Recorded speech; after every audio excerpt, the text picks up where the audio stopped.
You strike a match, light a single candle, and the wallpaper around you shimmers a brilliant green in the flicker.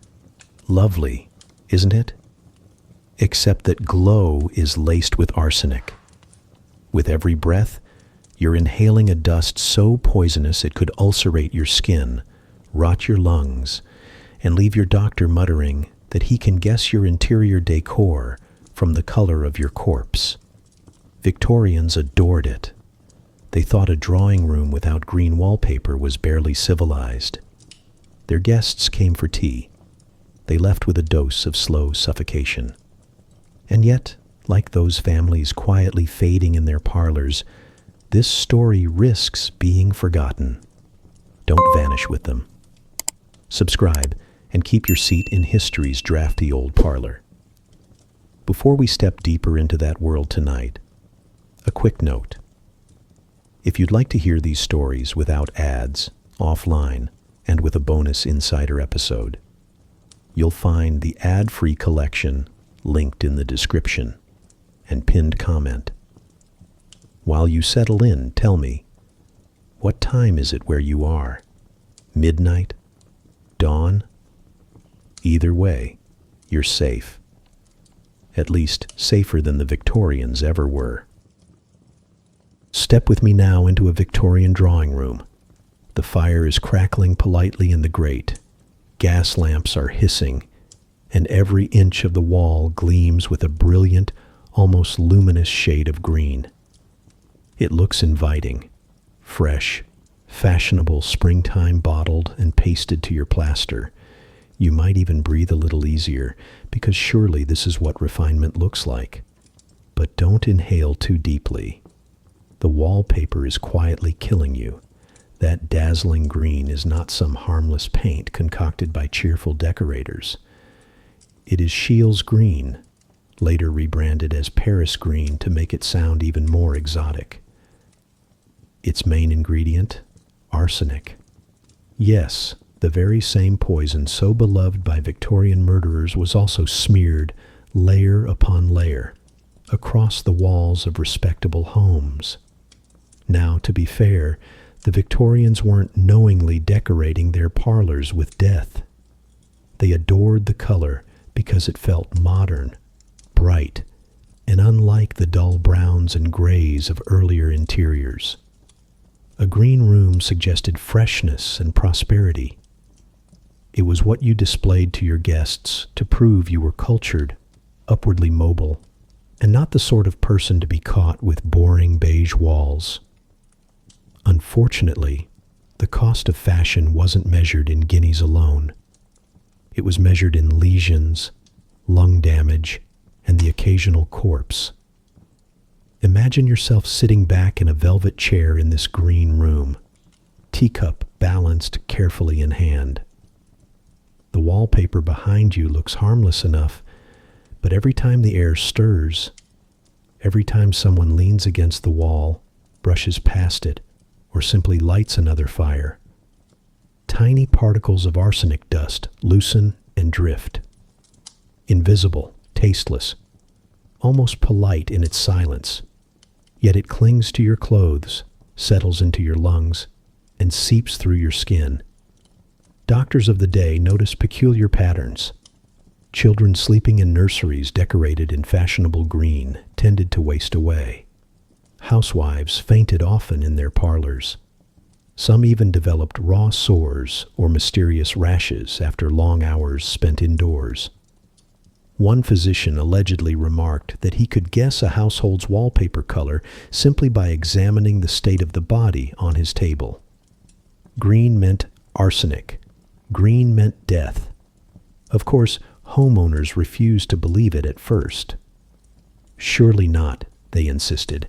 How could something so beautiful be dangerous? This is a recurring theme in Victorian life. If it glittered, if it looked fashionable, if it impressed the neighbors, then surely it couldn't be fatal. Sadly, beauty and poison were often the same thing in this age. And here's the absurd irony. The greener the wallpaper, the deadlier it was.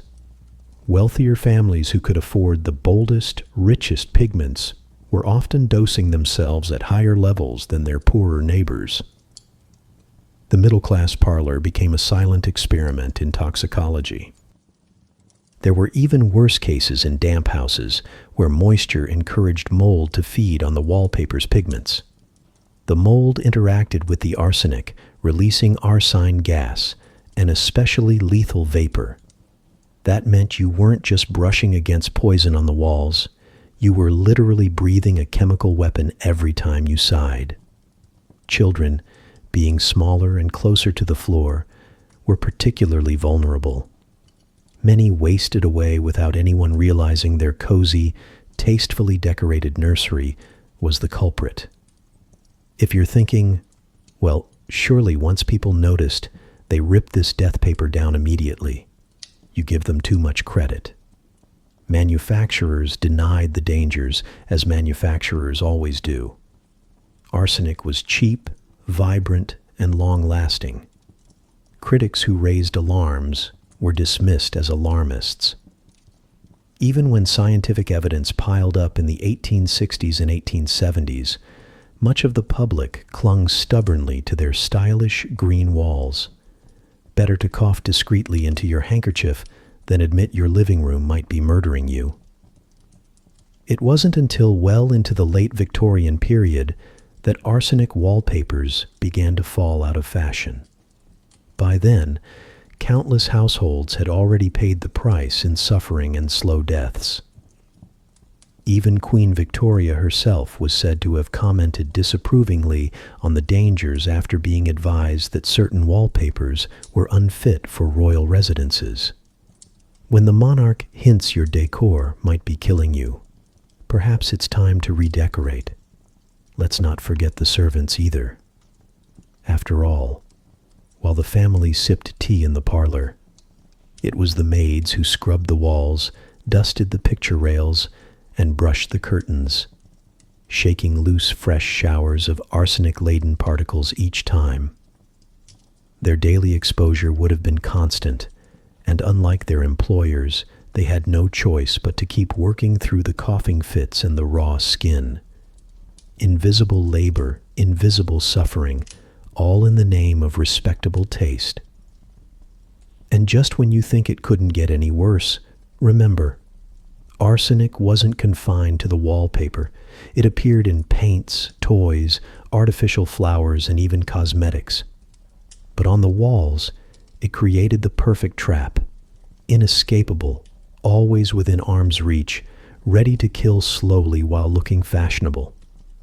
Picture yourself at the end of the evening, the parlor grown dim, only the green walls gleaming faintly in the candlelight.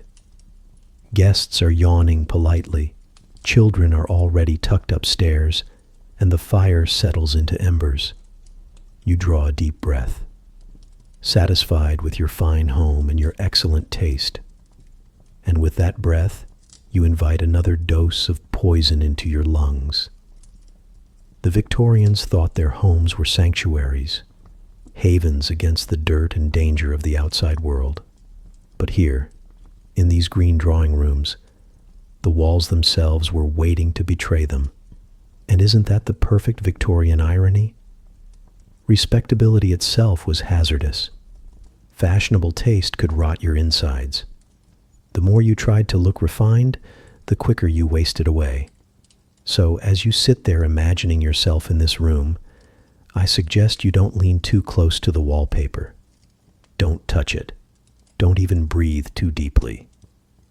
Just watch from a safe historical distance, as families once did, smiling proudly in their arsenic parlors, never suspecting that their most elegant decoration was the most patient of killers. The door creaks open, and you find yourself in the quietest room of the house, the nursery. A fire smolders faintly in the grate, the air thick with the smell of boiled milk and stale linen.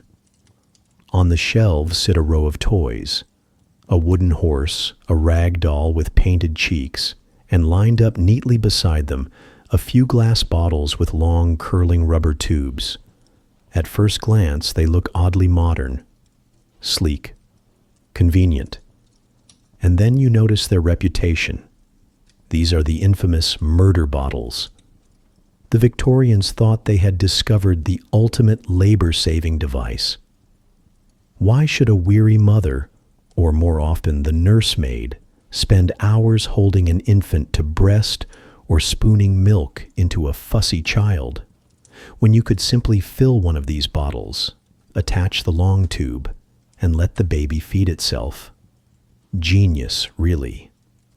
A child could suck away contentedly while the adults got on with more pressing matters, like embroidery or gossiping about the neighbor's scandal. Except for one small problem. The bottles were almost impossible to clean. Imagine it. Milk left to linger in the rubber tubing overnight, turning sour, growing thick with invisible colonies of bacteria. Even if a servant flushed water through it, residue clung stubbornly to the curves and crevices. Soap helped little. Boiling water sometimes cracked the glass or hardened the rubber. Every feed became less a meal and more a bacterial experiment. By morning, the nursery bottle was no longer a symbol of progress. It was a ready-made culture dish. And the baby, well, the baby became the test subject. The results were predictable. Infants who drank from murder bottles often developed diarrhea. In our era, that sounds unpleasant, but survivable. In Victorian Britain, it was frequently a death sentence. Diarrhea stripped the body of fluids and nutrients with brutal speed. Babies shriveled with dehydration, their tiny bodies unable to fight back. But here's where the irony bites deepest. Parents often refused to blame the bottle. Instead, they muttered about fate, weak constitutions, or summer complaints.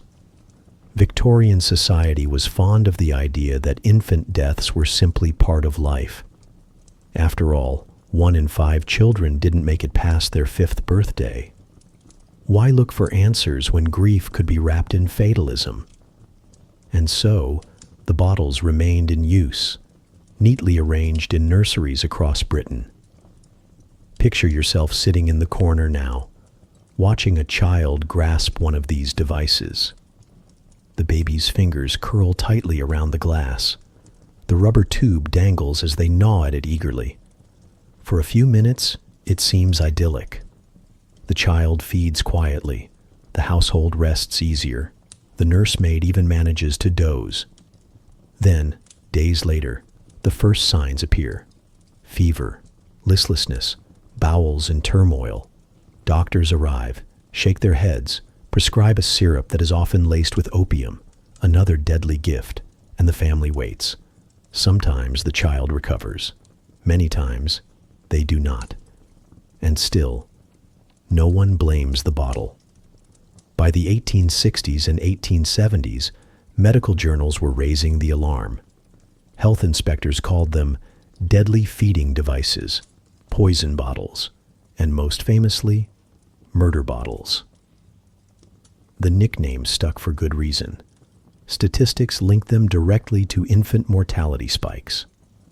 Public health campaigns tried to educate mothers on the dangers, urging them to sterilize or, better still, avoid the bottles altogether. But education campaigns only reached so far.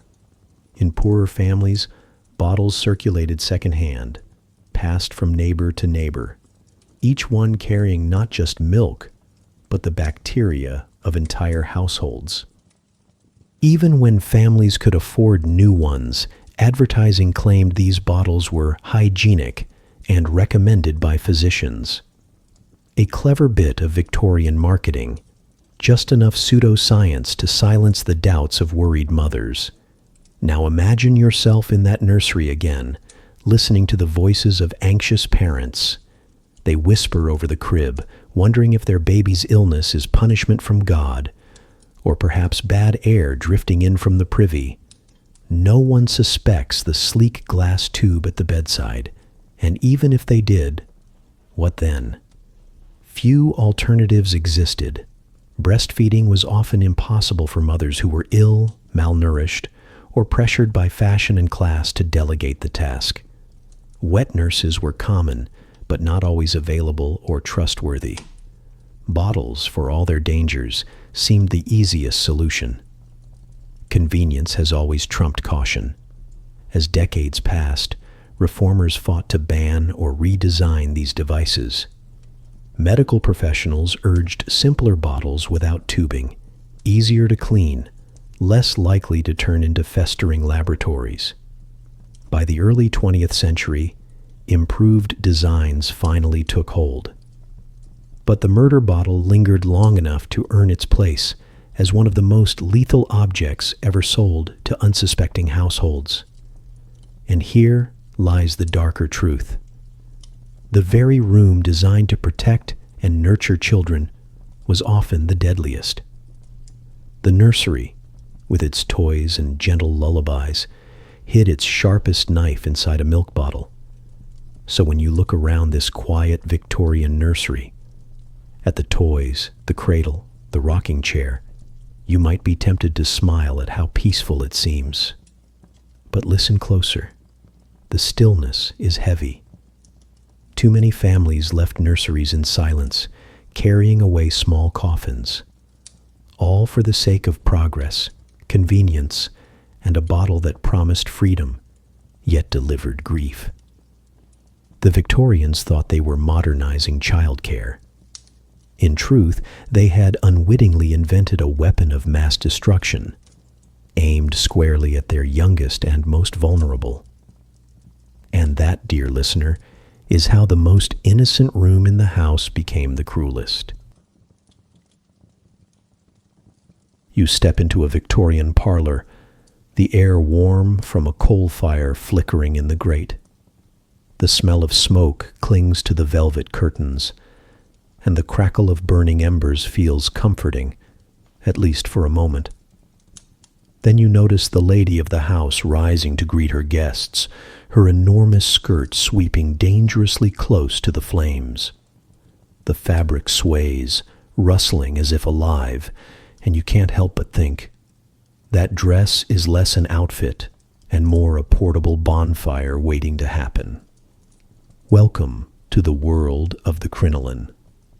Victorian women adored them. The wider the skirt, the grander the impression. A crinoline could stretch 6 feet across, transforming an ordinary parlor into a battlefield where guests maneuvered to avoid tripping over the vast circumference of silk and muslin. To own such a skirt was to announce, I am respectable, fashionable, and willing to endure hours of discomfort to prove it. But what no one said aloud was this: I am also one stray spark away from becoming an inferno. The materials were part of the problem. Silk and cotton, especially when starched to maintain their shape, were frighteningly flammable. A brush against a candle, a stray ember from the hearth, even the friction of fabric near a gas lamp could ignite them in seconds. Once alight, the flames spread rapidly. The steel hoops that gave the crinoline its bell shape only made matters worse, trapping the flames beneath the skirt and funneling them upward. Imagine being inside your own personal chimney, with the draft pulling the fire straight to your face. Reports of fiery deaths filled Victorian newspapers. Women burned alive in theaters when their skirts brushed against stage lamps. Dinner parties ended in tragedy as a lady's dress caught fire from a careless candle. Even the street offered no safety. One gust of wind, one passerby's pipe ash, and suddenly the most fashionable woman in town was engulfed in flames. It became so common that entire families kept buckets of water at hand whenever crinolines were in the room, just in case fashion decided to test fate. Consider the chilling statistics. Thousands of women died each year from crinoline fires, though exact numbers are hard to pin down because newspapers reported them almost too casually. Another fatal accident involving a lady's dress. One article might begin, as if death by fabric were as routine as a lost umbrella. famous cases captured attention. In 1861, the poet Henry Wadsworth Longfellow's wife, Fanny, died after her dress caught fire from sealing wax. In England, several duchesses and actresses met the same fate, their names printed in sorrowful headlines as proof that not even wealth could shield one from the hazards of fashion. Now place yourself in the parlor again. The lady bends to adjust the fire screen, her skirt sweeping dangerously near the grate. You want to warn her, but of course you cannot. She believes she looks magnificent, and perhaps she does. But magnificence has a price, and the price here is measured in seconds between life and ashes. Victorian society, ever inventive, did eventually try to adapt. Fire-resistant fabrics were experimented with, though most were either hideous or prohibitively expensive. Some women carried small fire blankets tucked discreetly nearby, ready to smother an accident. But the real solution lay not in innovation, but in changing fashion itself. By the 1870s, the crinoline gave way to the bustle, still ridiculous in its own way, but slightly less likely to turn its wearer into kindling. Until then, women lived with the constant knowledge, sometimes whispered, sometimes ignored, that their very clothing could kill them. Imagine stepping out each evening knowing your outfit doubled as a death trap. The sheer absurdity of it would be almost funny, if not for the long list of names etched in coroners' ledgers. And yet, the danger didn't lessen the popularity of the style. If anything, it enhanced the symbolism. To wear a crinoline was to declare that you valued fashion and social standing above safety. It was, in its own way, a form of social armor. The size of the skirt kept men at a respectable distance, enforced personal space in crowded rooms, and marked the wearer as someone important enough to command attention. That this armor might also kill you was a detail politely ignored. Servants, of course, had the worst of it. They were the ones tasked with lighting fires, adjusting candles, and navigating crowded rooms full of flammable skirts. Imagine carrying a tray of tea past a row of seated ladies, each one dressed like a human lantern waiting for a spark. A single misstep, and suddenly the servant might be blamed for igniting a disaster that fashion itself had engineered. In the theaters, it was even more perilous. Rows of women sat shoulder to shoulder, their skirts pressed against one another. A single flame enough to transform the audience into a chain of fire. Fire brigades recorded some of the most gruesome accidents in public spaces, where multiple women perished together, their crinolines collapsing into heaps of charred steel hoops. If you think modern crowds are dangerous, imagine one where the very clothing doubled as fuel. So here you are, standing in the parlor, watching the lady glide past the fire, her dress whispering against the air. Everyone around her smiles, applauds her taste, admires her elegance. No one mentions the buckets of water quietly stationed by the hearth, or the nervous glances exchanged when the skirt sways too close to the embers. That was Victorian respectability in a nutshell. Beauty on the surface, terror hidden just beneath. It's almost poetic. The crinoline was meant to make women untouchable, distant, monumental in their appearance. Instead, it made them fragile. One stray spark, one careless moment, and their grandeur dissolved into smoke. The most respectable of garments became the most lethal. And as with the arsenic wallpaper or the murder bottles, society shrugged, accepted the risk, and carried on. You might be tempted to laugh at the absurdity of it all. Dresses that doubled as bonfires, parlors where elegance required fire buckets, fashion that demanded you risk your life with every step. But before you laugh too loudly, Consider how many modern trends are just as foolish, only with subtler consequences. Perhaps the Victorians were not so different from us after all, willing to suffer and sometimes die for the sake of being seen. And so the parlor remains, warm and genteel, the fire glowing steadily, the skirts swaying in rhythm to conversation. You can almost hear the hiss of fabric brushing against fate. To live respectably in the Victorian age was to live as tinder, dressed in silk, waiting for history's next spark. And if stories like these fade into silence, they'll vanish just as quickly. Don't let them burn out. Subscribe and keep them alive. You step into a Victorian nursery, expecting laughter. Perhaps the squeal of a child dragging a toy across the floor. Instead, the room is eerily still. The toy chest sits open, its contents spilling out. Tin soldiers lined up as if preparing for battle. A rag doll with painted cheeks. A set of wooden blocks chipped at the corners. At first glance, it looks charming, wholesome even. But if you were a Victorian child, this chest was less a treasure trove and more a death trap disguised as entertainment. Take the tin soldiers. They gleam with bold coats of red and blue, their muskets painted in fine detail. Children adored them, arranging tiny armies across the floor and reenacting famous battles. But that gleam came from lead-based paint.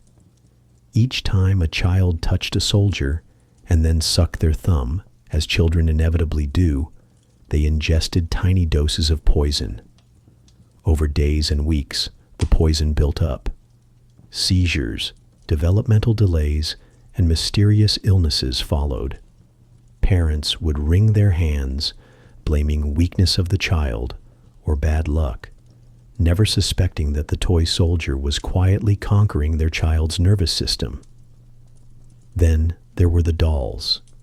Every proper nursery had one, stuffed with sawdust, painted faces smiling sweetly, glass eyes staring just a little too intently. The problem was the sawdust. It often came from wood treated with chemicals or simply from piles that had sat damp and moldy. Inside the doll, it festered. Pick up one of these beloved companions, and you weren't cuddling a toy.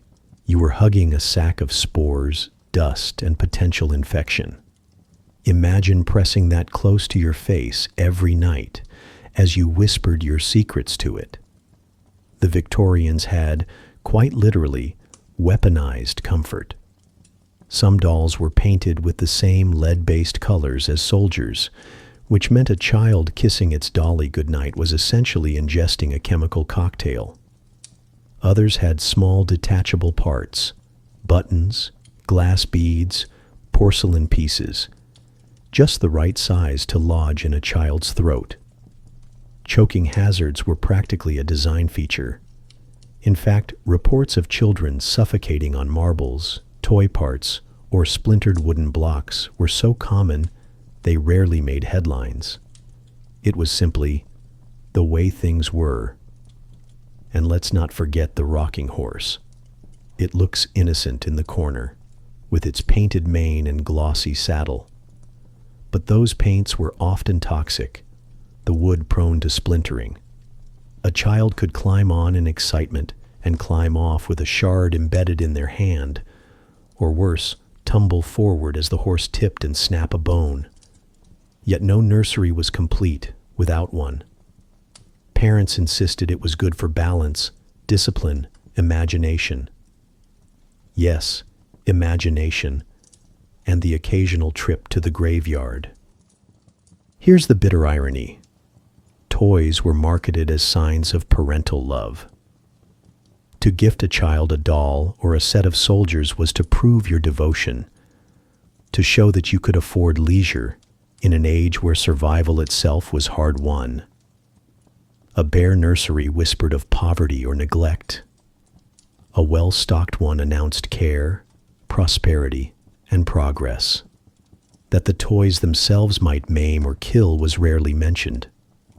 What mattered was the appearance of being a good parent. You can almost picture it. A mother proudly presenting her child with a box of bright marbles, not realizing the vibrant yellow glaze contained lead chromate. Or a father returning home with a shiny new rattle, the metal inside carrying traces of arsenic. Every present was a paradox. Love wrapped in poison. Now imagine yourself as the child. You kneel by the toy chest, eager hands rummaging through. You pick up a wooden block, chipped but brightly colored. You lick it absent-mindedly, as children do. The taste is faintly metallic, bitter. You do not know that taste is lead sliding quietly into your bloodstream. Tomorrow, you will feel a little sluggish, perhaps a headache. In a year, you may find yourself struggling to learn, your mind fogged. But for now, it is just playtime, and no one in the room sees the danger. Even wealth offered no escape. Wealthier families bought elaborate dollhouses filled with miniature furniture, each piece painted with the same toxic pigments as full-size chairs and tables. Poorer children, meanwhile, made do with whatever scraps they could find, sometimes broken glass as jewels, or nails hammered into wood to form makeshift toys. Injury was universal, death democratic. Play was peril, no matter your class. By the late Victorian period, reformers began to raise concerns. Medical journals warned of lead paint, choking hazards, and contaminated stuffing. But manufacturers resisted change. Safety regulations were almost non-existent, and profit was easier than conscience. Toys remained cheerful little killers well into the 20th century, their danger disguised behind smiling faces. So here in this nursery, with the toy chest yawning open, you can see why childhood was such a fragile affair. Each toy promised joy, yet carried an invisible cost. The very objects meant to shield children from hardship became vectors of suffering. And parents, blinded by love and social expectation, kept buying them. It's a scene that sums up the Victorian paradox perfectly. Progress built on poison, comfort laced with danger, affection tangled up with harm. To play was to gamble. To love was sometimes to kill by accident. And as you leave the nursery, the toys remain, waiting patiently in the chest, smiling with painted faces, eager for the next child to pick them up and continue the game. You wander from the nursery into another chamber, this one quieter, more refined. A faint scent of lavender clings to the air. The dressing table dominates the room, its polished wood surface crowded with jars, bottles, and powders. A mirror stands tall in the center, reflecting candlelight across neat rows of creams and brushes. For a Victorian lady, this was the altar of transformation, the place where imperfections were erased and pale, angelic beauty carefully constructed. At first glance, it looks harmless enough. A dab of powder here, a touch of cream there. What could be dangerous about a little vanity? But as you lean closer, you realize the jars contain less beauty and more chemistry set. Take the powders, for example. The Victorians adored the look of translucent porcelain skin. A pale complexion meant you were wealthy enough to avoid outdoor labor, unblemished by the sun and the dirt of the working classes. To achieve this, women dusted their faces liberally with powders made from lead carbonate. The effect was dazzling. Skin turned ghostly smooth, blemishes vanished, and an otherworldly glow settled across the face. But that glow came at a cost. Lead doesn't politely sit on the surface of the skin. It seeps inward. Slowly, silently, it corrodes from within. Women who used lead powders daily suffered from hair loss, tooth decay, skin ulcerations, and tremors, Some became infertile, their bodies too poisoned to sustain life. Others wasted away with vague complaints of weakness, never suspecting that their beauty regime was hollowing them out. And lead wasn't the only ingredient on the table. Some jars contained mercury-based ointments, marketed as miracle cures for freckles and scars. Mercury has a way of promising improvement before revealing its cruelty. It brightens the skin, yes, but also damages the nervous system. Women found themselves plagued by mood swings, memory loss, even hallucinations. The mirror showed a smooth complexion, but the body beneath was unraveling. Then there was arsenic, because why stop at 2 poisons when you can have 3? Arsenic was sold in the form of complexion wafers, neat little pills that promised to banish pimples and restore youthful radiance.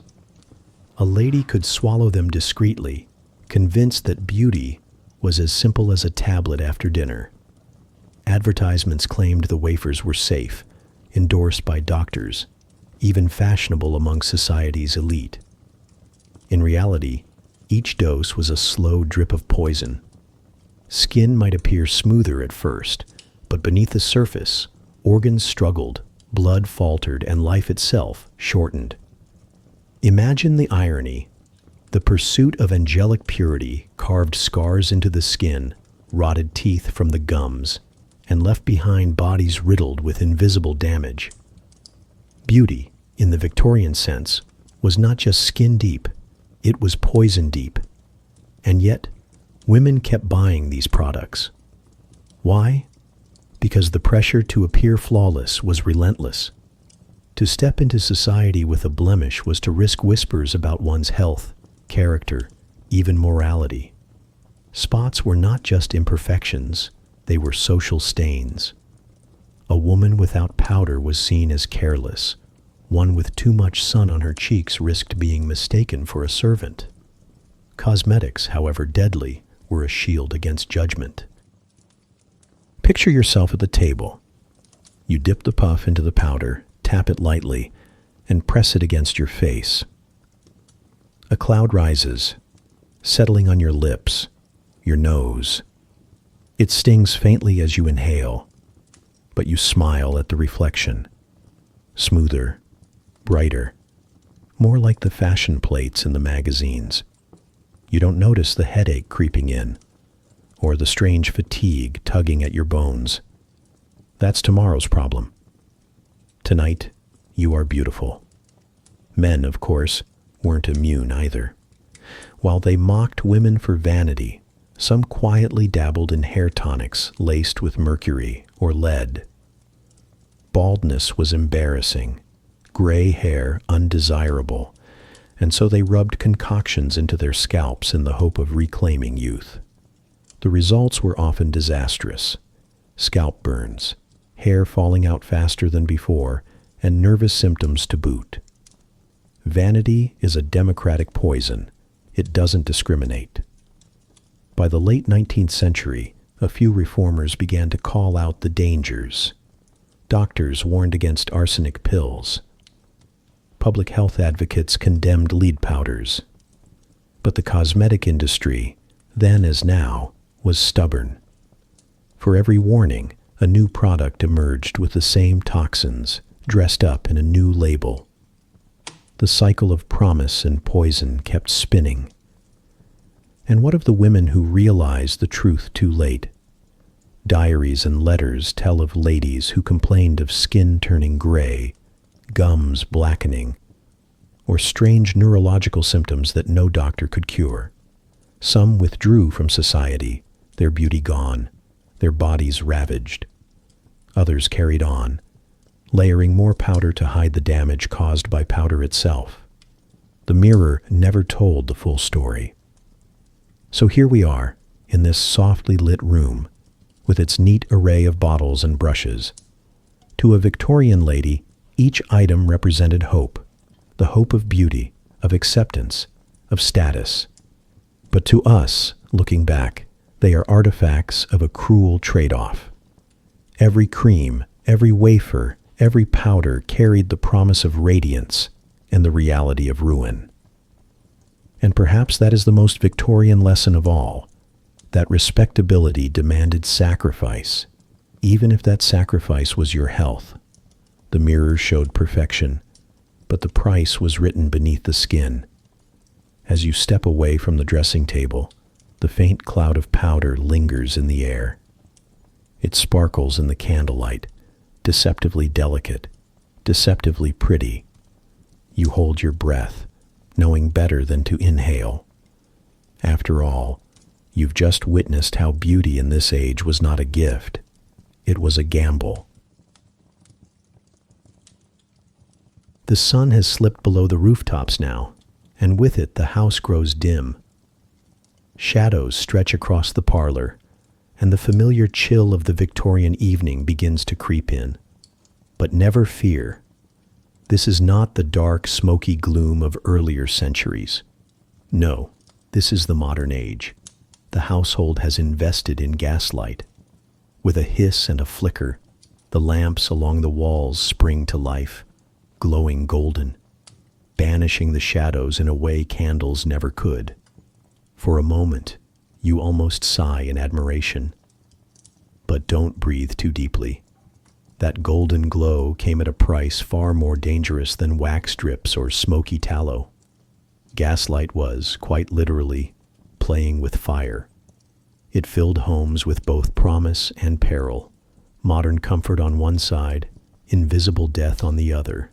The Victorians embraced gaslight with enthusiasm. Streets grew brighter, theaters more dazzling, drawing rooms more inviting. At last you could read after sundown without squinting, entertain guests long into the evening, and show off your fine furnishings beneath a steady glow. But what you couldn't see, at least not until it was too late, was the danger hissing quietly in the pipes. Gas leaks were common, pipes corroded, fittings loosened, and invisible fumes crept into bedrooms. Families would retire for the night, unaware the air around them was slowly thickening with carbon monoxide. By morning, silence. Entire households found dead in their beds, the only clue a faint odor, if anyone was left alive to notice. And if poisoning wasn't enough, there was always the possibility of explosion. A stray spark, a leaky pipe, and suddenly your respectable home became a fireball. Newspapers carried grim tales of parlors reduced to rubble, of kitchens blasted apart, of neighbors rushing to find little more than smoldering ruins. Yet still, the gas lamps hissed on in households across Britain. Modernity demanded progress, and progress was never safe. Now imagine yourself as the servant tasked with tending these lamps. It is your job to climb the ladder each evening, trim the wicks, and ensure the glow remains steady. The flame sputters, the smell sharpens, your head grows light. Many servants collapsed at their posts, overcome by fumes. Of course, their employers rarely noticed until the room grew dark, or the dinner bell went unanswered. Gaslight was celebrated as the future, but the cost was often borne by those paid to maintain it. Even when the lamps behaved, there were subtler dangers. Carbon dioxide and carbon monoxide filled rooms in low concentrations, irritating lungs, causing headaches, weakening hearts. Imagine sitting in a drawing room for hours, laughing politely while your body slowly suffocated. No one connected the faint dizziness or the persistent cough to the golden glow on the wall. They assumed it was the coal smoke outside or the damp air of the city. The true culprit flickered above their heads, too admired to be questioned. Theaters, ironically, proved some of the deadliest venues. Gaslight was essential for stage productions, brighter than candlelight, capable of dramatic effects. But backstage, the pipes hissed constantly, fueling both the lamps and the risk. Fires in theaters became so frequent they almost felt inevitable, with panicked crowds trampling one another as flames raced through wooden rafters. Actors died in costume, audiences in their seats, all for the sake of a brighter view of the stage. And let's not forget the household experiments. Wealthy families, eager to flaunt their modernity, sometimes extended gas pipes to unusual places, into bathrooms for evening baths, into bedrooms for nighttime reading. The result was predictably disastrous. A faint leak while you soaked in the tub, or a valve left open while you slept, and the luxury of progress became the last luxury you'd ever enjoy. Of course, some doctors raised concerns. Pamphlets warned about poor ventilation, about the hazards of faulty fittings, but warnings rarely outweighed fashion. To have gaslight was to prove oneself forward-thinking, a family of means and refinement. No one wanted to admit their glamorous chandelier might also be a noose. Picture yourself again in that parlor. Guests are gathered, the fire burns low, and the gas lamps glow warmly along the walls. Conversation flows, cards are played, laughter rings out. You breathe deeply, savoring the modern comfort. You don't realize, not yet, that each breath carries a little less oxygen than the last. Your chest feels heavy, your head light, and a faint buzzing grows in your ears. But you smile, because everyone smiles. No one suspects that the very air has turned traitor. It is hard not to admire the optimism of the age. The Victorians genuinely believed they were mastering their environment, taming darkness itself with science. In truth, they had merely replaced one hazard with another. Instead of knocking over a candle and setting fire to the curtains, they risked blowing up the whole house in a single instant. Instead of coughing from soot, they suffocated quietly, lulled into complacency by a golden glow. And yet, for all the risks, gaslight endured. It transformed cities, extended social lives, and reshaped domestic life. The risks became, in a way, part of the cost of progress, paid in fires, in funerals, in quiet tragedies reported in the margins of newspapers. So here you sit, bathed in soft light, marveling at how modern and civilized it all feels. The lamps hum faintly, the shadows dance politely, and you cannot help but admire the brilliance of it. But deep down, you know better.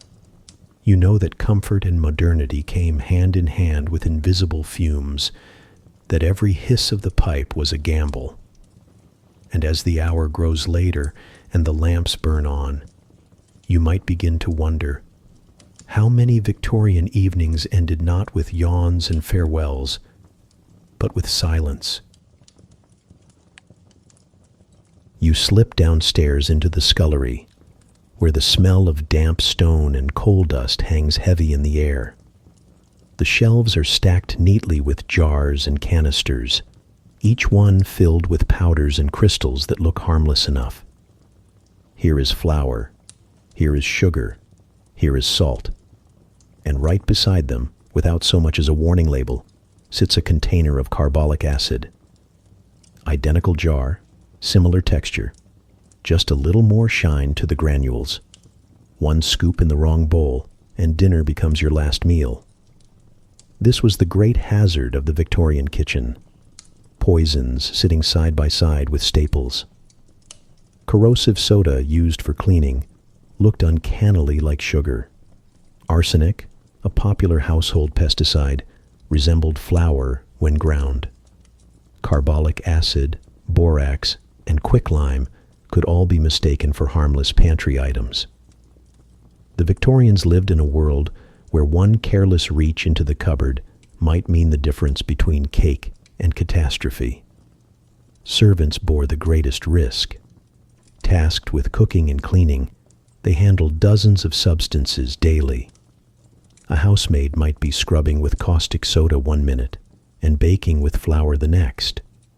Labels, when they existed, were often handwritten and smudged, and illiteracy only increased the danger. Imagine fumbling for the right jar in the half-light of a basement kitchen, only to tip a spoonful of poison into the dough. The resulting bread looked, smelled, even tasted normal, until the cramps began. And then there were the tragedies that made the headlines. The most infamous was the Bradford lozenge disaster of 1858. A sweetmaker sent a boy to fetch daff sugar, a common ingredient used to bulk out peppermint candies. But the apprentice mistakenly returned with a package of arsenic trioxide, stored in a chemist's back room. The powder was handed to the confectioner, who, too busy or too careless, failed to notice anything unusual. The sweets were prepared, sold, and consumed. Within hours, children and adults alike collapsed. 12 people died. 78 fell gravely ill. All from a handful of peppermints meant to brighten a dreary Yorkshire day. What makes this story so haunting is how ordinary it all seemed. Buying sugar from a chemist was not unusual. Mixing powders in the kitchen was routine. And yet, because no one thought to separate poison from food, entire families paid the price. The Victorians called it an accident. Today we might call it negligence. Step closer to the shelves now. You see canisters lined up in perfect order. One contains baking soda, another arsenic for killing rats. The labels are faint, the handwriting cramped. You're tired, it's late, and the candle is sputtering. Which one do you grab? The kitchen, meant to nourish and sustain, becomes a lottery of survival. And the irony? Many households believed they were being modern by keeping such chemicals at hand. Carbolic acid was praised as a disinfectant, arsenic as an efficient pest control, caustic soda as the best way to scour greasy pans. To have these jars in your cupboard marked you as practical, clean, up to date with scientific progress. But science, in this case, was a double-edged knife, and it sliced straight through the dinner table. Consider, too, the street food vendors, hawking pies, sweets, and bread to hungry crowds. Their ingredients came from the same confused supply chains, where flour might be cut with chalk and sugar with plaster. Buyers rarely asked questions. They simply trusted the product in their hand. And when illness struck, blame was scattered like flour dust in the air. Was it bad luck, bad weather, or perhaps, as many assumed, simply the weak constitution of the victim? Few admitted the truth. The kitchen itself had become the executioner. Imagine being a child in this world. You tug on your mother's sleeve, begging for a peppermint or a piece of cake. She relents, smiling as she hands it to you. Moments later, you double over, clutching your stomach. She rushes for help, but by then it's too late. What began as a treat ends in tragedy, and the culprit is not malice, but the everyday jumble of powders in a shop or scullery. It wasn't until late in the century that legislation began to address the chaos. The Pharmacy Act of 1868 required certain poisons to be sold only by qualified chemists, and later laws mandated clearer labeling. But change came slowly, and many households continued to store rat poison beside flour, convinced that being careful was enough. Picture once more the scullery, the cool, damp walls, the shelves lined with anonymous jars.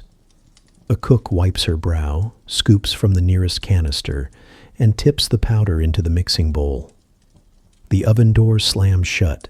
The smell of baking fills the air, and everyone upstairs relaxes, waiting for their supper.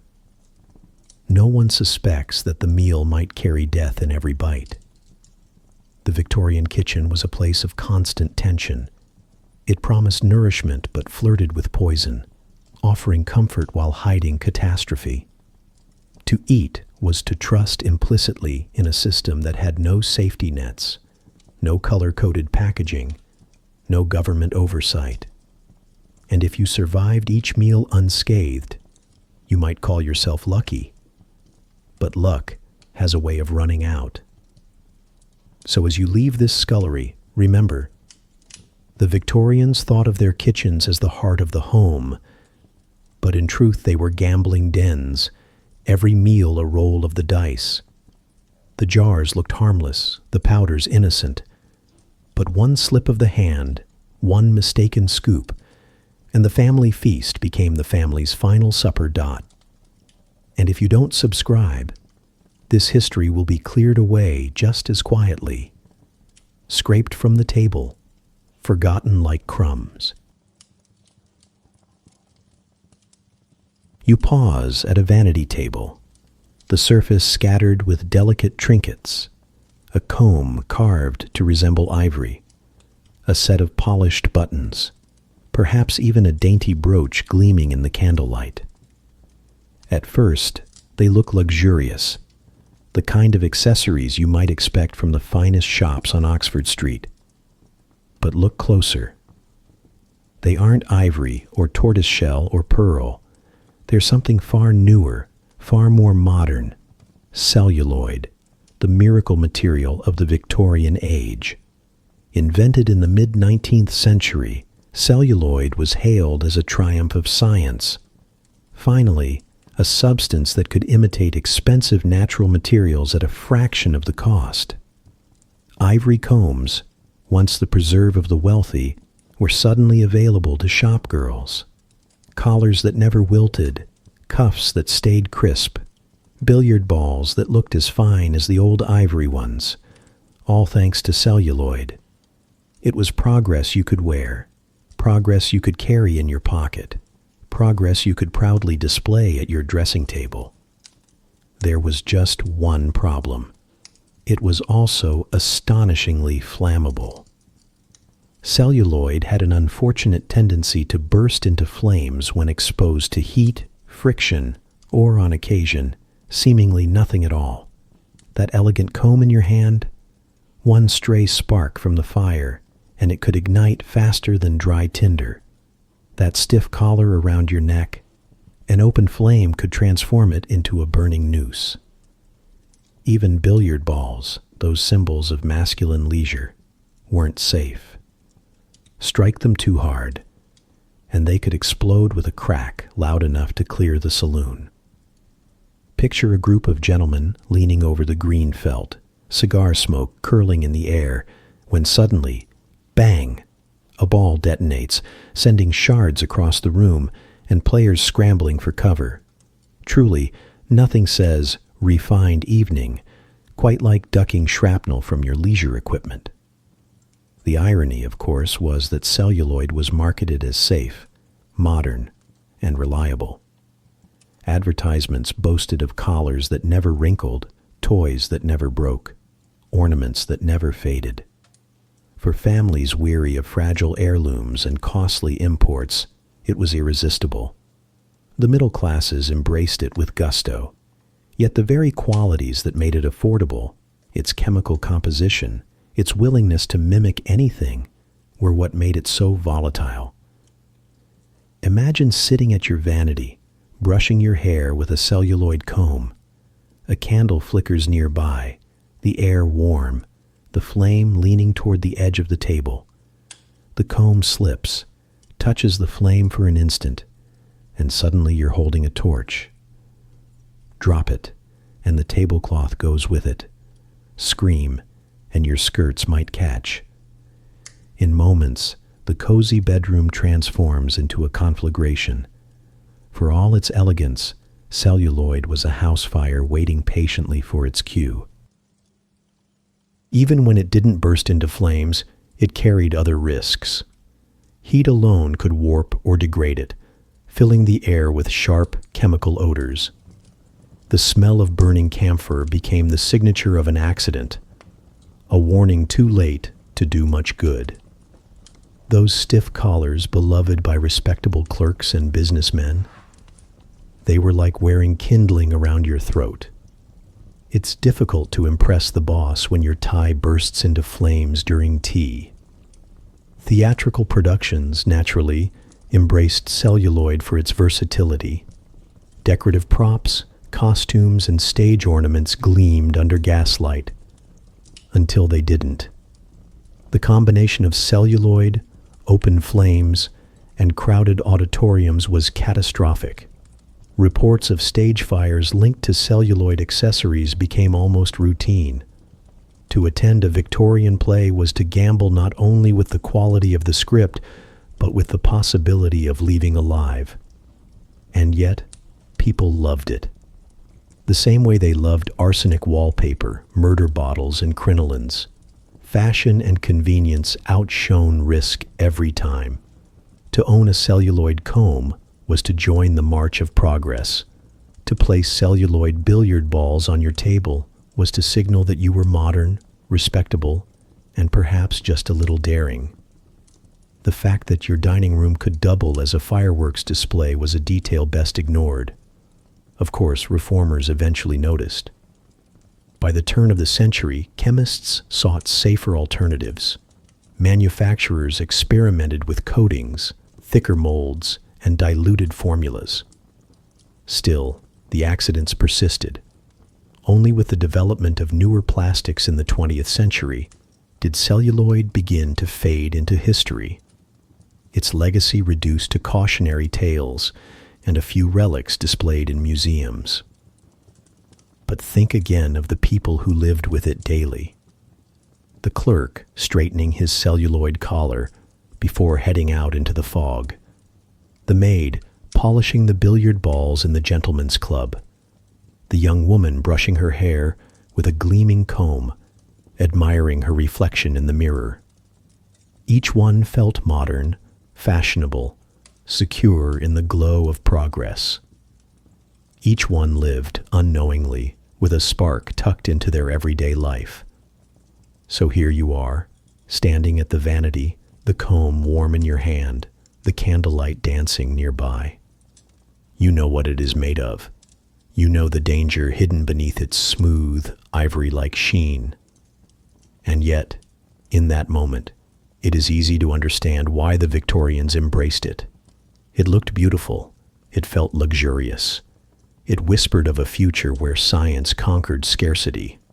Of course, that future came with smoke, fire, and the occasional exploding billiard ball. And so, the chapter closes much as it began, with a simple object, admired and trusted, that carried destruction in its very design. For the Victorians, celluloid was progress.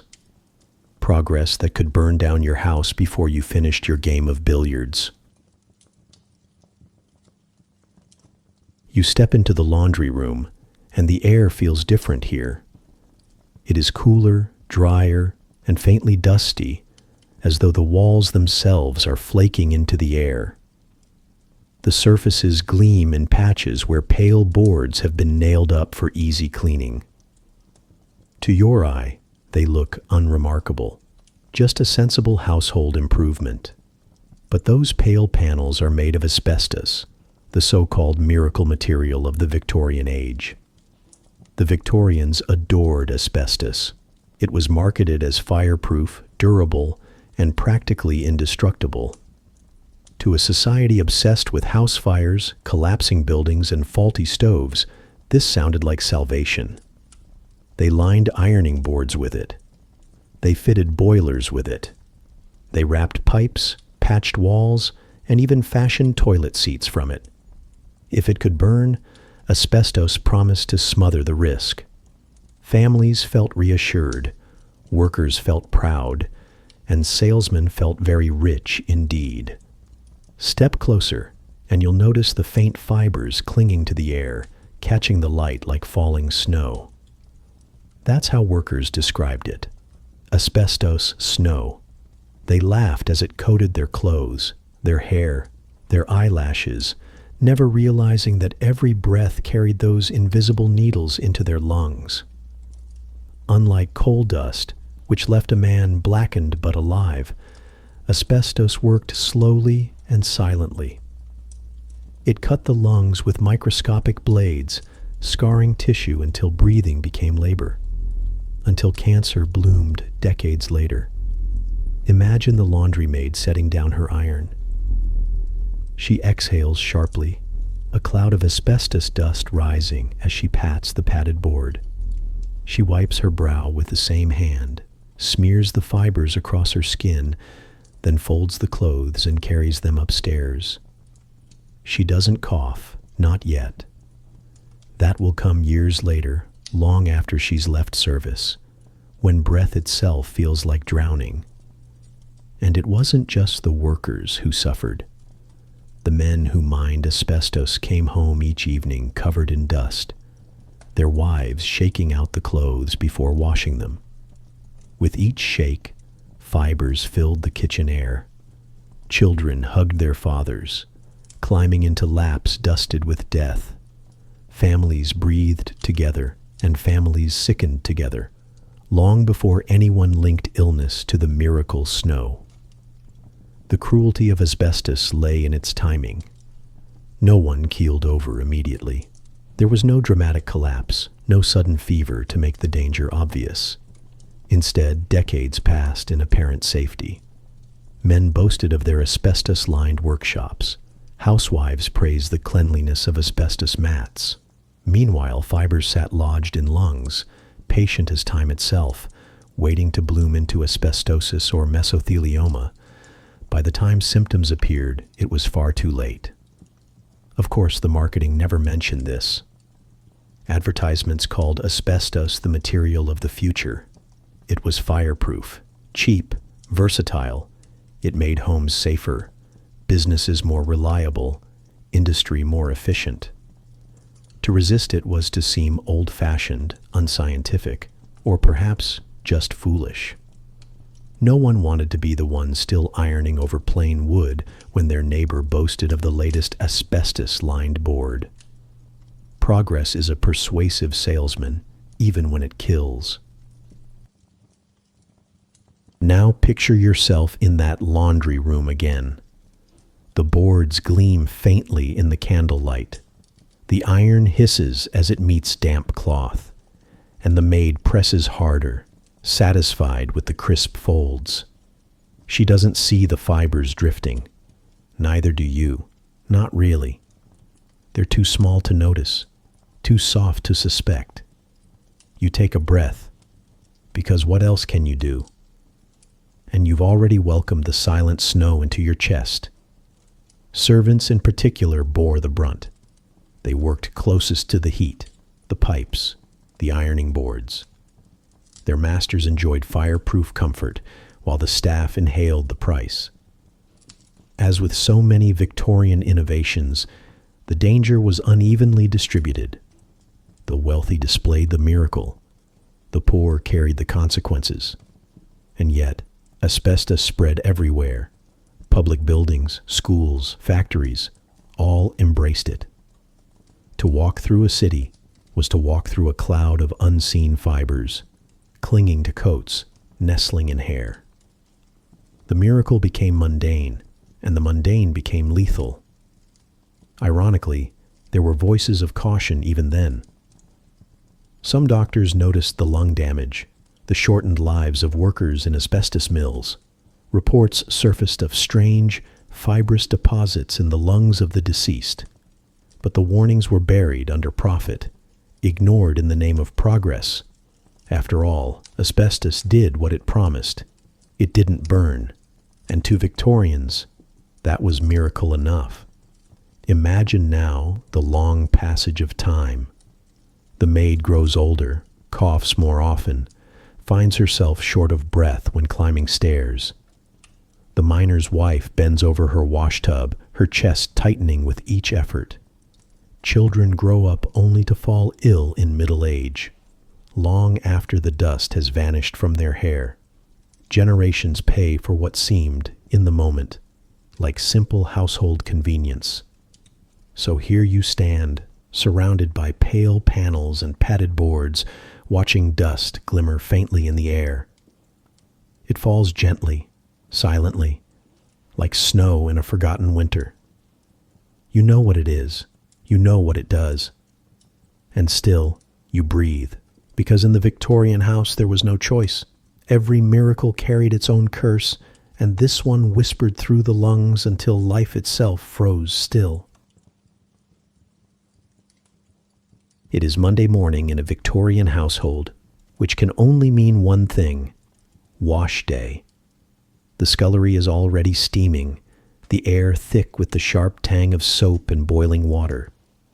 Buckets slosh, basins overflow, and damp linen clings to every available surface. You might think it smells clean, but really it smells of exhaustion.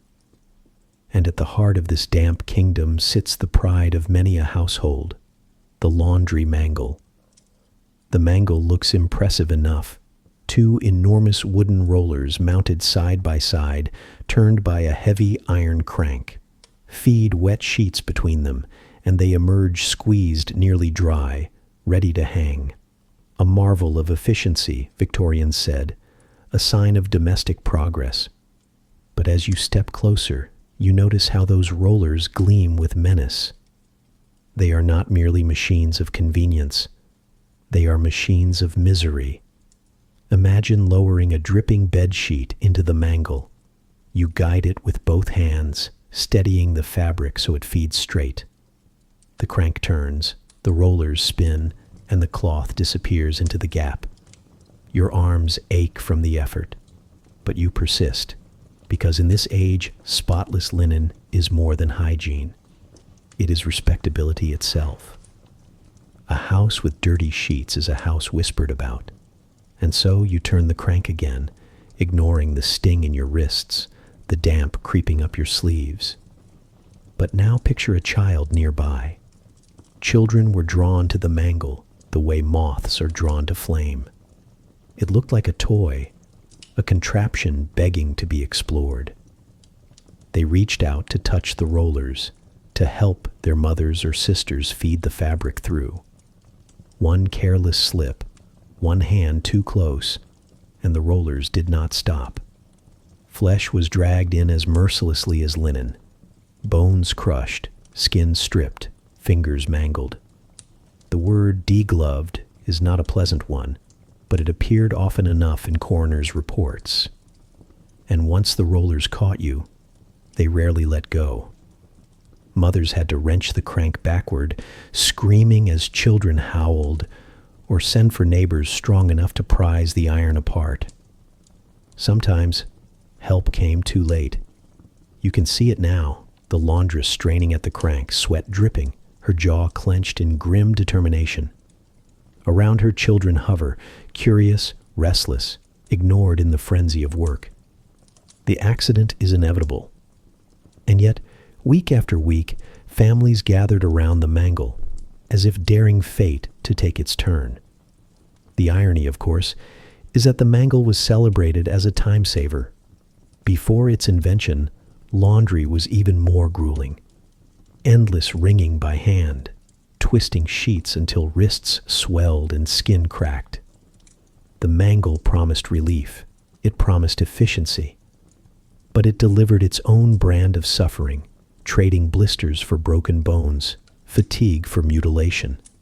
Domestic progress always seemed to demand blood in exchange, and laundry itself was a burden like no other. Imagine washing for a family of 6, bed sheets, tablecloths, undergarments, towels, all scrubbed by hand, boiled in great tubs, wrung, mangled, hung, starched, ironed. One wash day could last 15 hours. By nightfall, your back screamed, your skin burned from lye soap, and your hands were raw, and yet the work was never done. Tomorrow brought more stains, more grime, more demands for whiteness. A spotless household was a full-time sentence. Picture the women who labored at it. Mothers, daughters, laundresses in service. They bent over steaming tubs until the air blurred, lifting sodden cloth so heavy it bent their spines. They stood at mangles until arms trembled, then pressed irons heated over coal until the smell of scorched fabric and sometimes scorched fingers filled the room. The mangle was just one instrument in this orchestra of misery, but it was the loudest, the one most likely to draw blood. Accidents were so common they hardly merited headlines. Local papers recorded them with grim brevity. Child's hand caught in mangle, severe injury sustained. Doctors did what they could, which was often very little. Surgery without anesthetic, bandages without antibiotics, futures lived without fingers. And still, the mangles kept turning. Why? Because spotless linens mattered more than safety. In the Victorian home, laundry was a moral duty as much as a domestic one. White sheets meant purity, discipline, good housekeeping. To fall behind was shameful, and shame in this age could feel worse than pain. Mothers pressed on, balancing safety against the constant demand for perfection. Their children learned early that comfort was bought at the price of risk. Now imagine yourself standing at that mangle, the iron crank cold in your hands. You feed in the sheet, careful to keep your fingers clear. The rollers turn, the fabric slithers through, and for a moment you think, perhaps this is progress after all. Then you notice a child at your elbow, eyes wide, hand reaching. You shout, but too late. The mangle catches the small fingers, pulling with mechanical hunger. Panic floods the room, and just like that, another ordinary Monday turns catastrophic. The tragedy is how mundane it all was. Wash day accidents weren't rare shocks. They were expected hazards, like burns in the kitchen or coughs in winter. Families endured them, patched wounds, whispered prayers, and went back to the mangle next week. Because what choice did they have? Progress had no safety features, no warning signs, no compassion. It only demanded obedience. And so the mangle stands here in the scullery, gleaming faintly in the dim light, its rollers smooth from years of crushing fabric and flesh. To us, it looks monstrous, an accident machine. To the Victorians, it was simply Monday. You drift back into a bedroom where the fire has burned low and the air is heavy with the smell of coal smoke seeping in from the street. The window offers no relief. Outside, the fog is yellowed with soot and the tang of horse manure hangs in every breath. But the lady of the house has a solution neatly arranged on her vanity. Bottles of perfume, pomade jars, little pots with gleaming stoppers, an arsenal of scents ready to battle the stench of the 19th century city. At first, the scene looks harmless. Who wouldn't want to cover up the reek of London or Manchester? The perfumes promise lilacs, roses, violets, even the freshness of a seaside breeze, all corked tightly in cut glass bottles. You pick one up, admire its weight, and uncork it. A sharp, sweet vapor rises to meet you. Elegant, refreshing, and toxic.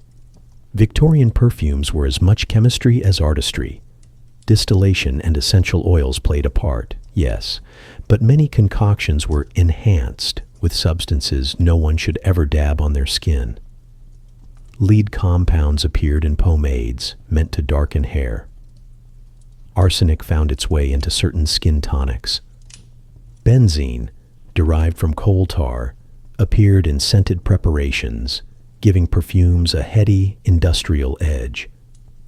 Each drop promised to mask the filth outside the window, but at the same time, it quietly poisoned the lungs and seeped through the skin. Imagine leaning close to the mirror, dabbing a little perfume onto your neck. The scent clings, heady and sharp. You inhale deeply, relieved to smell violets instead of manure, roses instead of rotting drains. But what you don't see is the vapor creeping deeper, irritating your lungs, disturbing your blood, etching damage invisible but real. beauty was never free in this age. Every mask carried its own hidden cost. Pomades and hair tonics carried their own hazards. To tame hair or add a glossy sheen, Victorians rubbed ointments into their scalps, ointments laced with lead acetate. Over time, this caused headaches, tremors, even paralysis. Some women boasted that their hair looked more lustrous than ever, while failing to notice their memory slipping or their skin graying. Vanity, it seems, always had a sharp little hook in its tail.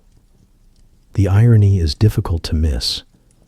Perfume and pomade were supposed to elevate, to set one apart from the stink of the crowd. To dab your wrists with violets was to declare refinement. To smooth pomade through your hair was to prove control, discipline, sophistication. Yet the very act of claiming freshness marked you out as a participant in slow self-destruction. Freshness was, in truth, a performance, a veil stretched over sickness. Now picture yourself sitting at that vanity. Outside the city reeks, the gutters run with refuse, and the neighbor's privy has not been emptied in weeks. You reach for the perfume bottle, desperate for a reprieve.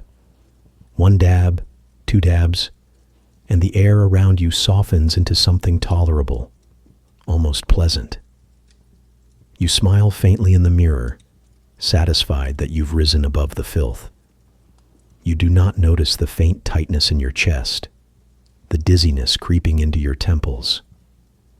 But it's there, waiting. Perfume was also a status symbol. Cheap scents existed, yes, but the most prized bottles came in ornate cut glass, sometimes imported from Paris, always displayed proudly on the dressing table. To possess them was to prove not only refinement, but also prosperity. A guest catching a whiff of roses in your parlor would nod approvingly, never guessing that the roses were laced with coal tar derivatives. Respectability smelled sweet, but the sweetness was deceptive. Men were not immune either. Hair oils, aftershaves, and colognes often carried the same chemical dangers. Respectable clerks slicked their hair with lead-laced tonics. Gentlemen dabbed themselves with cologne containing benzene or alcohols that irritated the skin. The pursuit of polish was democratic. Anyone could poison themselves in the name of appearing clean. And what of the servants? They bore the burden here too. It was the maid's task to polish the vanity bottles, to wipe away spilt perfumes, to launder linens stained with pomades.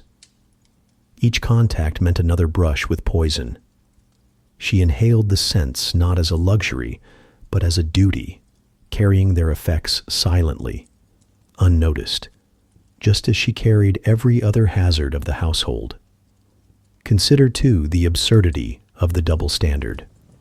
Women were scolded for smelling faintly of sweat, told it was unseemly and unfeminine. Men, meanwhile, were praised for dousing themselves in heavy colognes, even as those colognes carried their own dangers. In both cases, the body was masked, denied, hidden under layers of artificial freshness. The human smell was shameful, and so society chose poison instead. Of course, reformers eventually raised concerns. By the late 19th century, medical journals warned of the dangers of arsenic, lead, and benzene in cosmetics. Safer formulations slowly appeared, though the shift was far from immediate. Manufacturers denied, consumers ignored, and the bottles kept selling. After all, once you're accustomed to roses on your skin, it's hard to return to manure in your nose.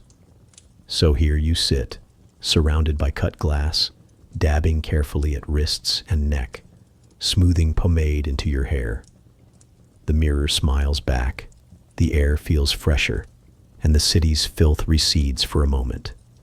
But beneath the perfume of roses lurks the perfume of death. Each bottle is a trade, Sweetness now, sickness later. The true cost of freshness was hidden in the very body it adorned. A pale cheek smooth with powder, hair glossy with pomade, wrists fragrant with violets, all lovely in the moment, all marked by poisons that would linger long after the scent faded. And that is the great Victorian irony. In a city where filth and stench pressed in from every side, respectability required that you smell of flowers. And yet, to smell of flowers was to carry a garden of toxins into your bloodstream. Freshness was never truly fresh. It was simply another performance, and like so many Victorian performances, it came at a mortal price. You step into a quiet room, smaller than the parlor and less grand than the dining hall. On the wall hangs a simple wooden cupboard, its latch worn from years of use. Inside, you expect to find a few jars of ointment, perhaps a roll of bandage, something practical for everyday scrapes. Instead, you open the door and discover a collection more suited to an opium den than a family home. This is the Victorian medicine cabinet, and it is nothing short of a nightmare. The shelves are lined with bottles of every size, their labels promising relief, their contents promising ruin. Here is laudanum, dark, bitter, always on hand. Here is morphine syrup, marketed for coughs, fevers, even restless children. And here, tucked innocently in a small vial, cocaine drops advertised as the perfect remedy for toothache. You cannot help but laugh, a dry sort of laugh, at the absurdity of it. In this age, the family doctor was less a guardian of health and more a supplier of habit. Take laudanum. It was the darling of the Victorian age, an opium tincture mixed with alcohol, cheap and widely available. Everyone had a bottle. Housewives took it for nerves, laborers for aches, poets for inspiration. A spoonful could soothe pain, quiet hunger, or lull the anxious into sleep.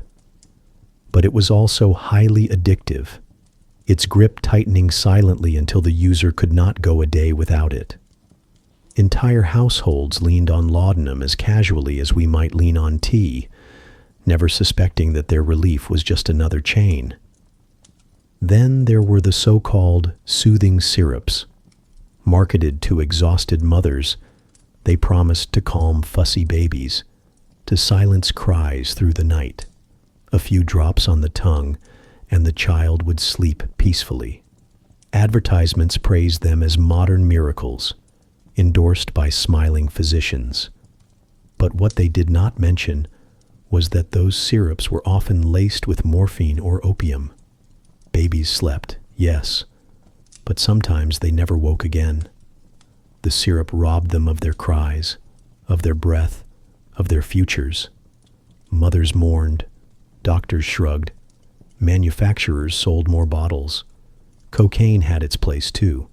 Sold in tonics and lozenges, it was touted as invigorating, safe, even wholesome. For toothache, nothing beat a dab of cocaine drops. Your gums tingled, your pain vanished, your spirits lifted. Children were given cocaine for teething pains. Adults added it to wine or water. It was, in the words of its promoters, the ideal stimulant. The fact that it left users jittery, sleepless, and often addicted was dismissed as a minor inconvenience. After all, wasn't modern science marvelous? Imagine yourself standing before this cabinet, scanning the labels. One promises relief for coughs, another for stomach cramps, another for the vague ailment of melancholy. You feel tempted. After all, who wouldn't want an easy cure? But each bottle is a trap. A teaspoon here, a drop there, and you slide quietly into dependency. Your body adjusts, demands more, suffers without it. By the time you realize the medicine has become the illness, it is too late. Addiction was rampant. Newspapers occasionally printed stories of respectable families ruined by dependency, but the truth was widespread. Servants slipped doses to dull exhaustion. Mothers dosed themselves to endure endless chores. Fathers reached for the bottle after long days in the factory. Even children grew up accustomed to the taste of opium, their small bodies adapting to what should never have touched their lips. The home's medicine cabinet was not a safeguard, it was a dealer hiding in plain sight. And the irony? The fireplace, so often feared for its sparks and smoke, probably claimed fewer lives than the very remedies kept to protect against illness. A house might escape fire, but few escape the lure of the cabinet. Doctors, to their credit, sometimes warned of the dangers. But without strict regulation, their voices were easily drowned out by the cheerfully deceptive world of advertising. Illustrated posters showed happy mothers holding sleeping infants, thanks to Godfrey's cordial or Mrs. Winslow's soothing syrup. Testimonials praised the comfort, the ease, the silence. No one mentioned the funerals. Step back for a moment and consider the absurdity. In an age obsessed with moral discipline and respectability, households kept cupboards stocked with narcotics. Mothers who scolded their children for minor misbehavior spooned them laudanum at night. Fathers who preached temperance poured morphine syrup into their tea. Respectable ladies who fainted at the mention of vice swallowed opium tablets before bed. The hypocrisy was staggering, but the dependency was stronger. Now imagine the scene late at night. The house is quiet, the fire low, the city outside groaning in its sleep. A mother tiptoes to the cupboard, pours a spoonful of dark liquid, and slips it into her baby's mouth. The child stirs, then settles. She sighs in relief, not knowing that each dose is drawing the infant closer to silence. Upstairs, her husband pours laudanum into a glass, chasing away pain in his joints. He doesn't see how his hands tremble when he tries to write. In another room, a young daughter experiments with a bottle of cough syrup, the bitterness clinging to her tongue. By dawn, 3 generations have dipped into the same cabinet of nightmares, each believing they have found comfort. And yet, when illness struck, when grief came, when death followed, the family rarely blamed the bottles. They blamed fate, bad luck, the will of God. No one wanted to admit that the miracle cures themselves were the executioners. So here you stand, gazing at the cabinet. The bottles gleam in the dim light, their promises printed in fine script. Relief, comfort, sleep, joy, everything a household could ask for. But you know the truth now. Each one is less a cure and more a curse, waiting patiently for its turn. The fireplace crackles faintly in the other room, but the real danger sits here, corked and bottled, wearing labels of reassurance. The home's medicine cabinet was the most lethal place in the Victorian house because it disguised destruction as kindness and death as relief. And if you don't subscribe, these stories will be left on the shelf too, bottled up, forgotten, collecting dust until they're gone. You step into a study, the shelves lined with books, the desk crowded with curiosities, and there, on the mantelpiece, something extraordinary glows faintly in the dim light. A watch face, its numbers shining green in the darkness. It looks magical, like bottled starlight, a tiny triumph of science resting in the palm of your hand.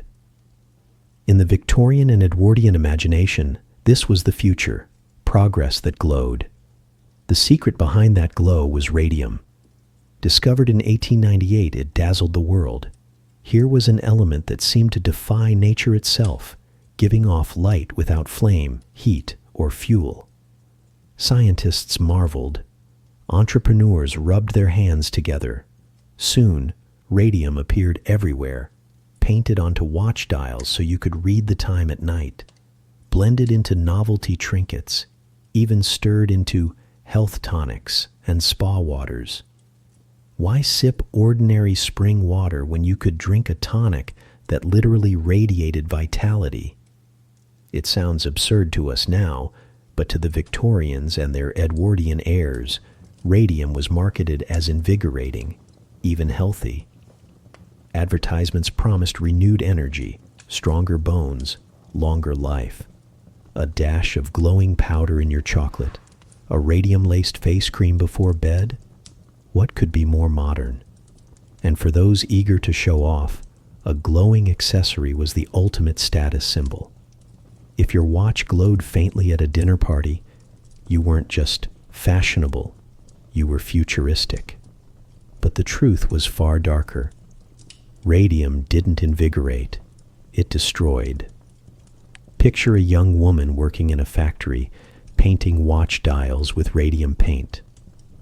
She dips the brush into the glowing liquid, then into her mouth to sharpen the point, just as her supervisors instructed. Lip, dip, paint, they say, and she repeats it 100 times a day. At first it seems harmless, even playful. The paint makes her fingertips glow in the dark.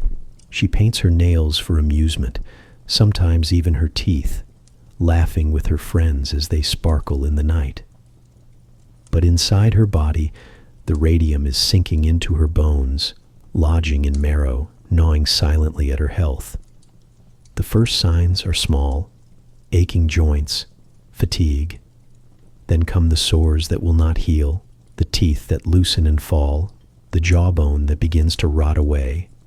Doctors call it radium jaw, a grotesque wasting that leaves the mouth ulcerated, the face hollowed.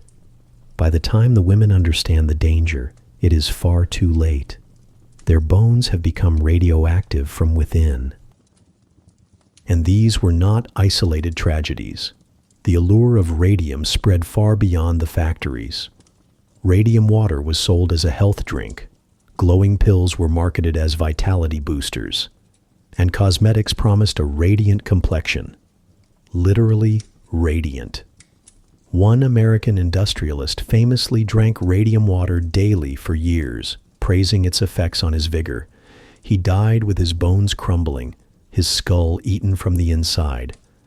Imagine sipping a tonic at the table, the liquid fizzing faintly, your host bragging about its restorative powers.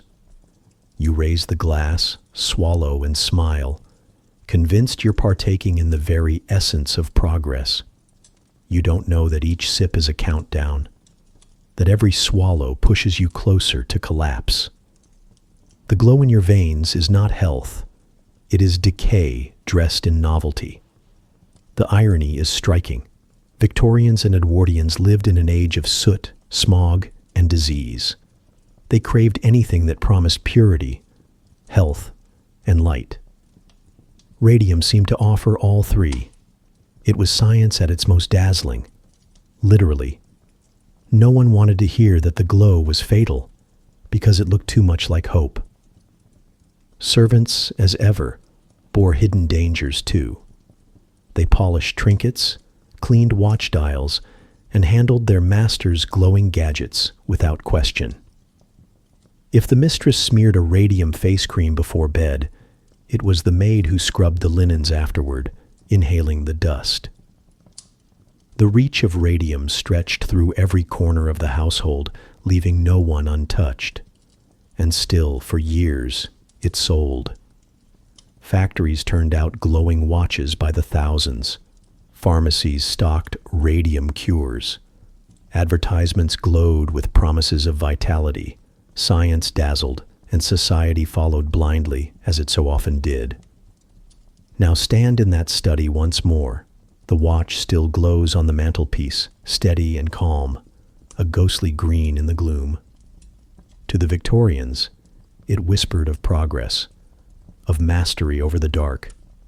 To you, it whispers of something else entirely, the quiet triumph of ignorance, the price of wonder paid in lives. The glow-in-the-dark killer did not leap, did not shout, did not burn.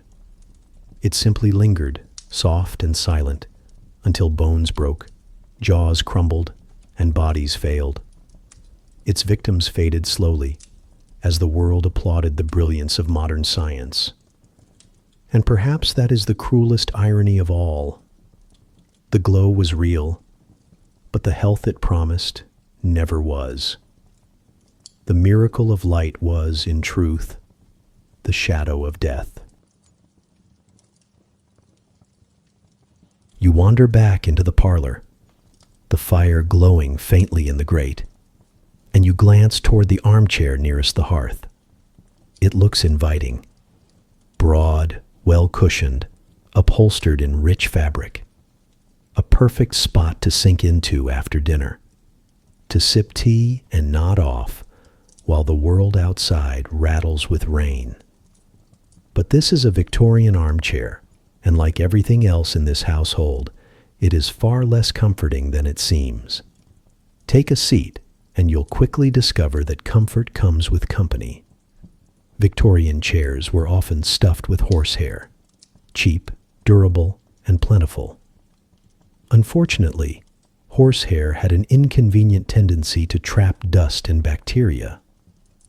Over time, those cushions became reservoirs for illness, harboring tuberculosis and other infections. Families sat for hours, pressed into upholstery that exhaled germs with every sigh of the springs. Imagine dozing off by the fire only to wake with a cough that would never quite leave you, courtesy of the armchair you trusted. The danger didn't stop with the stuffing. Fabrics themselves were hazards. Carpets, curtains, and drapes often glowed with vibrant colors, the sort of rich greens, yellows, and reds that screamed prosperity. But many of those colors were born from arsenic-based dyes. Every brush of a skirt against the carpet, every tug of a curtain, released tiny flecks of poison into the air. Children crawling on the rug absorbed it through their hands and mouths. The family dog licked it from the floorboards. The very textiles that made a room look respectable were slowly eroding the health of everyone who stepped inside. And then there was fire. Upholstery, eager to impress with sheen and durability, was sometimes treated with chemical stiffeners or polishers that only increased flammability. A dropped ember, a toppled candle, and the cozy chair beside the fire became a torch. Whole parlors went up in flames in seconds, curtains igniting, carpets racing with fire, upholstery feeding the blaze.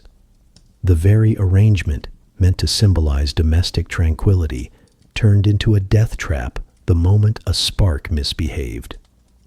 Picture yourself sitting in that armchair, book in hand, the fabric warm beneath your palms. You shift slightly, releasing a puff of dust from the horsehair stuffing. It swirls in the lamplight, tiny particles invisible to the naked eye, but full of unseen dangers. Across the room, a child plays on the carpet, their hands streaked with the faint green of arsenic dye. They sneeze once, twice, then laugh, unbothered. You know what they do not, that their laughter may one day be silenced by the very floor they play upon. Servants bore their share of the danger, too. It was their job to beat the carpets, shake the curtains, and scrub the upholstery. Each cleaning session released clouds of dust and arsenic-laced fibers into the air, filling lungs and coating skin. The mistress upstairs admired the brightness of her drapes, never thinking about the maid coughing herself raw in the courtyard below. Beauty was always bought at someone else's expense. Even the grandest households were not immune. The more fashionable the furnishings, the more dangerous they became. Plush upholstery stuffed with horsehair, curtains dyed in vivid green, carpets thick with pigments. The wealthier the room, the more lethal its contents. Respectability glowed in arsenic and smoldered in chemicals. To be poor might mean bare floors and wooden chairs, but sometimes it also meant surviving the season. The irony is almost laughable. Families gathered in parlors to entertain guests, to show off their taste, to bask in comfort.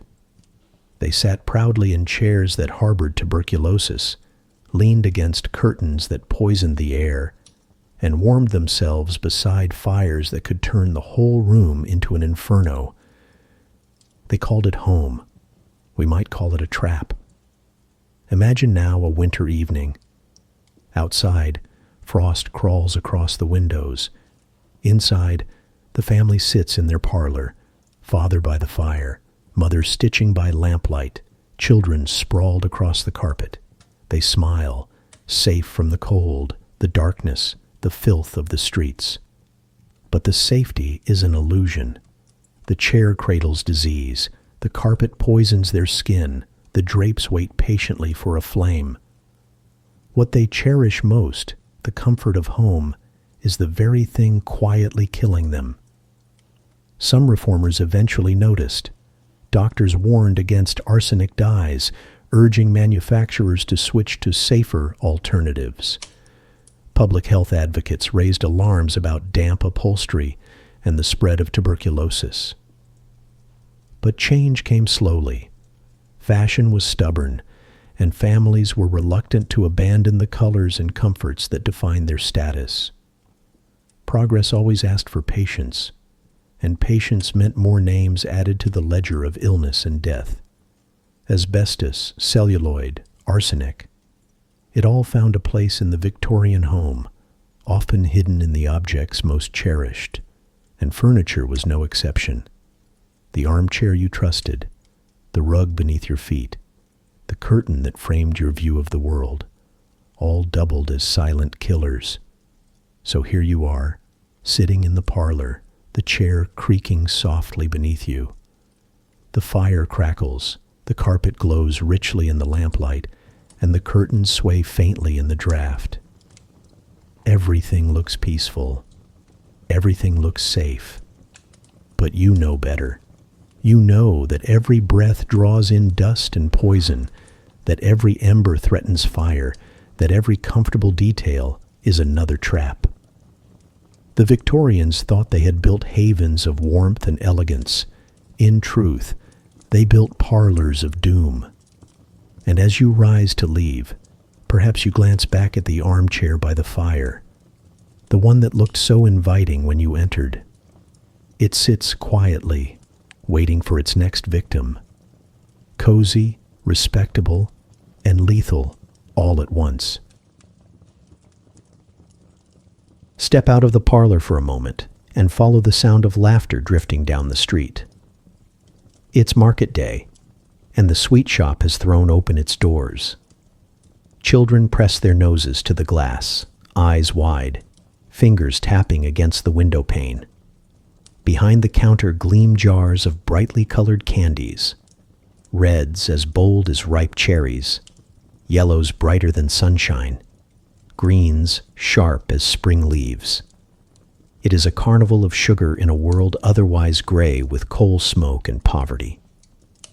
You can hardly blame the children for clamoring. But here's the secret you wish you could whisper through the window. Those dazzling colors were made with lead. Lead chromate, to be precise.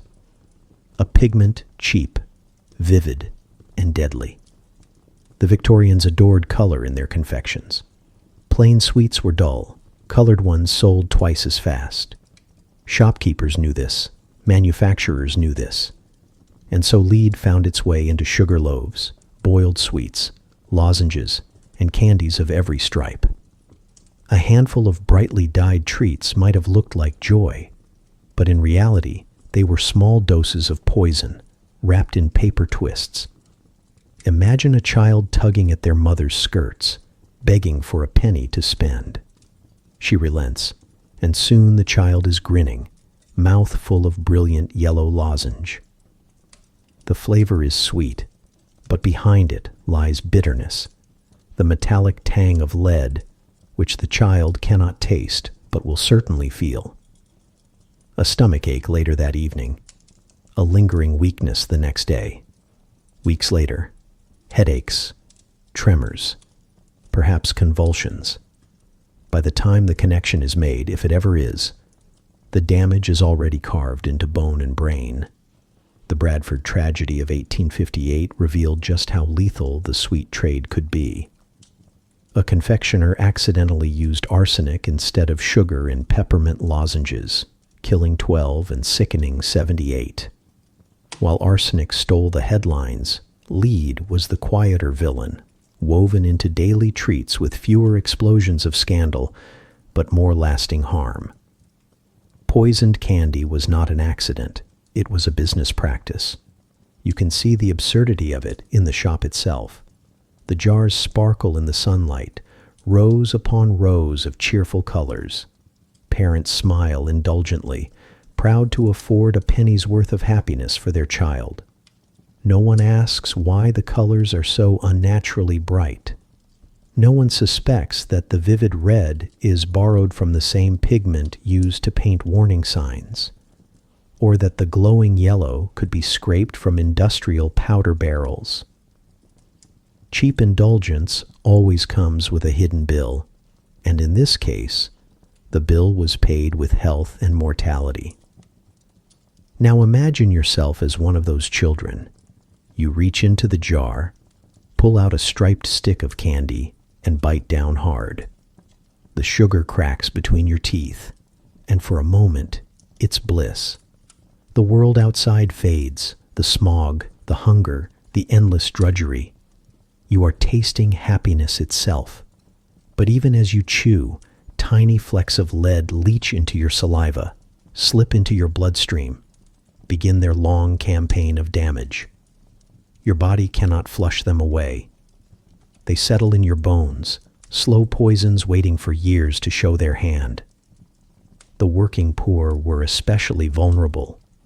Cheap sweets were often the only luxury parents could afford for their children. Bread, broth, and maybe, if luck held, a penny's worth of candy on a Sunday. But that treat was more curse than gift. The same society that preached about moral improvement for the poor was content to let them buy poison by the ounce, so long as the jars looked cheerful. Of course, it wasn't just children. Adults indulged too, especially in cough lozenges and throat pastilles, which were often little more than lead-dyed sugar pressed into pellets. A sore throat might feel soothed for an hour, but the price was weakness, tremors, even paralysis. The irony is almost unbearable. Medicine and indulgence were sometimes indistinguishable, and both were laced with death. Reformers eventually noticed. Public health advocates railed against the use of lead chromate, urging stricter controls on confectioners. A few manufacturers switched to safer dyes, but many resisted. Profits were too sweet to abandon. Even when warnings reached Parliament, enforcement lagged. The sweet shops stayed open, the jars stayed bright, and the children stayed sick. And so the cycle continued. Mothers bought candy to show love. Fathers slipped a lozenge into their mouths after work.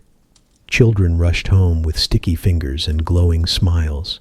The colors were too pretty, the sugar too tempting. The poison was invisible, and so it was ignored.